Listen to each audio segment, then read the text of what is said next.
एक औरत के लिए प्रेगनेंसी एक बहुत ही सेंसिटिव टॉपिक होता है, ख़ास तौर पर तब जब आप कंसीव करना चाहते हैं लेकिन किन्हीं मेडिकल रीजंस की वजह से, कुछ कारणों की वजह से आप कंसीव नहीं कर पाते हैं। फिर आप शुरू करते हैं कुछ ऐसी रेमेडीज़ को खोजना जिससे बस आप किसी भी तरीके से कंसीव कर लें, और यहाँ से आप बहुत बड़ी गलती करते हैं।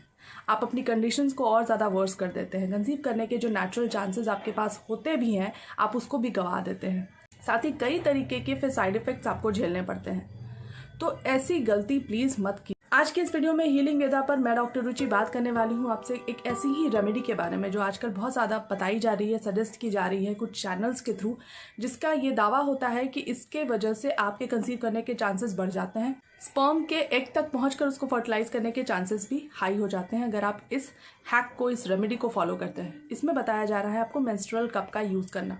जी हाँ, ये वो मेंस्ट्रुअल कप है जिसको आप पीरियड्स के दौरान इस्तेमाल करते हैं। कहा जा रहा है, बताया जा रहा है कि अगर आप इसको संबंध बनाने के बाद इस मेंस्ट्रुअल कप का इस्तेमाल करते हैं तो आपके प्रेग्नेंट होने के चांसेस, कंसीव होने के चांसेस आपके बढ़ जाते हैं। आज के इस वीडियो में हम जानेंगे कि क्या ये रेमेडी सच में काम करेगी, क्या ऐसा करने से आपके कंसीव करने के चांसेस बढ़ जाने वाले हैं। जैसा कि मैं अपने हर वीडियो में कहती हूँ, यहाँ फिर से कहना चाहूँगी कि हमेशा चेक कीजिए किसी भी रेमेडीज़ को, टिप्स, ट्रिक्स, हैक्स को फॉलो करने से पहले कि सोर्स ऑफ इन्फॉर्मेशन क्या है। क्या उस व्यक्ति की मेडिकल फील्ड में कोई ऐसी एक्सपर्टीज़ है जिसकी वजह से वो आपको इस तरीके की रेमेडीज़ लाकर दे रहा है।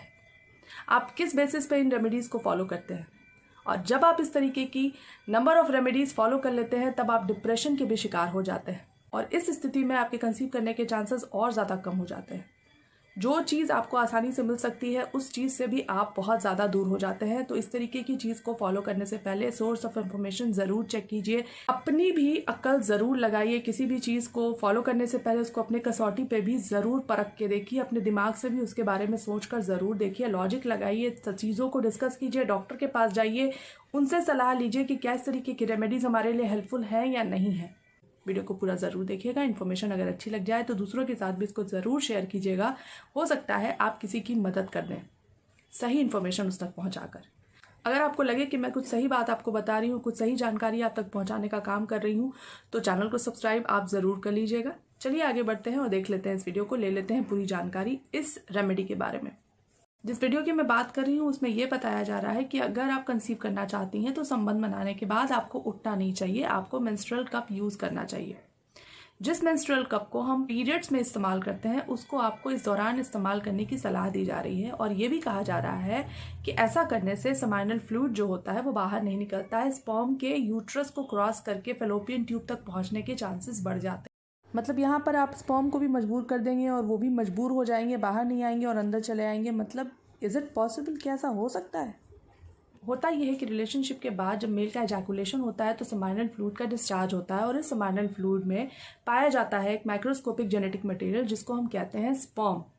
ये जो सेमाइनल फ्लूइड है वो एक तरीके से स्पर्म को कैरी करने का और प्रोटेक्ट करने का एक मीडियम होता है। बहुत नेचुरल होता है इसका वजाइना से बाहर आ जाना। ये नेचुरल प्रोसेस है। जिस तरीके से चीज़ें होती हैं इसमें कोई भी ऐसी चीज़ नहीं है जो अननेचुरल है। कुछ महिलाओं का एक कंसर्न होता है कि सेमाइनल फ्लूइड चूंकि बाहर आ जाता है इस वजह से हम कंसीव नहीं कर पा रहे हैं, जबकि ऐसा बिल्कुल भी नहीं होता है। सेमाइनल फ्लूइड बाहर आना एक नॉर्मल नेचुरल प्रोसेस है। स्पर्म अगर हेल्दी है, किसी भी तरीके की कोई अबनॉर्मेलिटी नहीं है, तो वो स्पर्म्स टेल की मूवमेंट के थ्रू अंदर यूट्रस के मुंह से होते हुए फैलोपियन ट्यूब तक पहुंचकर यदि एग प्रेजेंट है वहां पर उस टाइम पर तो उसको फर्टिलाइज करा देगा और आप कंसीव कर लेंगे। स्पर्म 72 आवर्स तक फेवरेबल कंडीशन में अलाइव रहता है, और साथ ही एग की लाइफ करीब 24 आवर्स तक की ये चीज़ें बहुत नॉर्मल होती हैं। यही पूरी प्रक्रिया होती है प्रेगनेंसी कंसीव करने के लिए। यहाँ अगर आपको कोई ये कहता है कि आप मेंस्ट्रुअल कप इंसर्ट कर लेंगे तो सेमाइनल फ्लूइड बाहर नहीं आएगा और आपके प्रेग्नेंट होने के चांसेस बढ़ जाएंगे, तो इसके पीछे किसी भी तरीके का कोई रिसर्च नहीं है।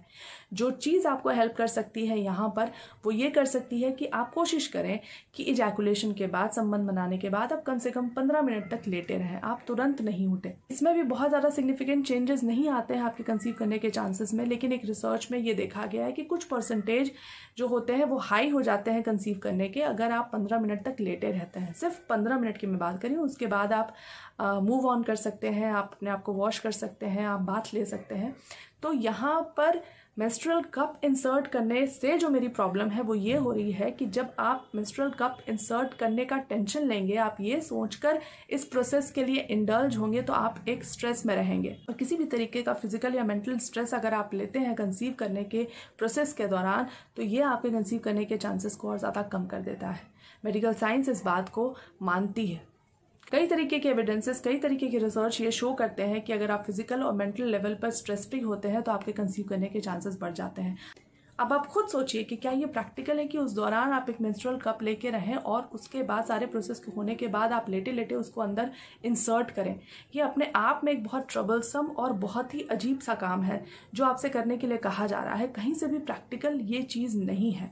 इसको लेकर ही आप बहुत ज़्यादा स्ट्रेस में रहेंगे कि आप सारे प्रोसेस को करने वाले कैसे हैं। तो प्लीज़ इस तरीके की चीज़ों को फॉलो मत कीजिए जिसके पीछे किसी भी तरीके का कोई लॉजिक नहीं है, कोई मेडिकल साइंस का किसी भी तरीके का कोई रिसर्च नहीं है, कोई मेडिकल बैकग्राउंड नहीं है इन बातों को कहने के पीछे। तो ऐसा कुछ नहीं होने वाला है। अगर आप और आपके पार्टनर हेल्दी हैं, किसी भी तरीके की कोई परेशानी नहीं है, तो 2 चीज़ें जो महिलाएं फॉलो कर सकती हैं, जो 2 टिप आप फॉलो कर सकते हैं जो आपके चांसेस कंसीव करने के थोड़े से हाई कर देता है, बहुत ज़्यादा सिग्निफिकेंटली हाई नहीं करेगा, थोड़े से चांसेस बढ़ जाते हैं। वो ये है कि रिलेशनशिप के बाद आप कोशिश करें कि 15 मिनट तक आप लेटे रहें। और दूसरी चीज़ जो आप फॉलो कर सकती हैं वो ये कर सकती हैं कि रिलेशनशिप के दौरान आप कोशिश करें कि एक पिलो अपने कमर के नीचे रख लें। इससे थोड़े से आपके कंसीव करने के चांसेस बढ़ सकते हैं। आज के इस वीडियो में जो भी सारी बातें मैंने आप सभी के साथ शेयर की हैं वही नेचुरली सही है, मेडिकली सही है और लॉजिकली सही है। तो प्लीज़ अपने हेल्थ के साथ इस तरीके का खिलवाड़ मत किया कीजिए, बिना सोचे समझे चीज़ों को फॉलो मत कीजिए। अपना ख्याल रखिए। इस तरीके की यूजफुल इन्फॉर्मेशन आप सभी के लिए लाने की कोशिश करती हूँ अपने इस प्लेटफॉर्म पर। इन्फॉर्मेशन अच्छी लगे तो चैनल को सब्सक्राइब जरूर कर लीजिएगा। मिलते हैं किसी और वीडियो में और अच्छी जानकारी के साथ। तब तक के लिए अपना ख्याल रखिए। Stay healthy and stay fit.